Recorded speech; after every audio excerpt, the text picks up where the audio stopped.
How to recover Rockstar social club account. Hi everyone, welcome back to the channel. In today's video I'll guide you on how you can recover your Rockstar social club account, so make sure to stick with me till the end. In order to recover your Rockstar social club account, just go to socialclub.rockstargames.com. I'll also make sure to drop a direct link down below. When you go to socialclub.rockstargames.com, you're gonna see this type of interface where you want to make sure to click the sign in button. If you had remembered your user ID and details, you would be able to enter them, but since we happen to forget it, click the forgot your password option. Make sure to enter the email address associated with your Rockstar club account and then click on reset password.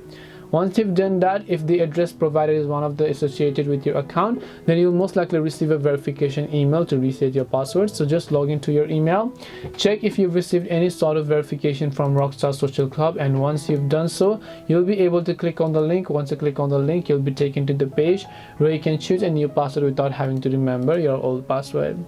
That's all it takes to go ahead and then basically recover your Rockstar Social Club account. Hope this video is very helpful. If you have any questions, feel free to leave them down. Thank you for watching and see you in the next video.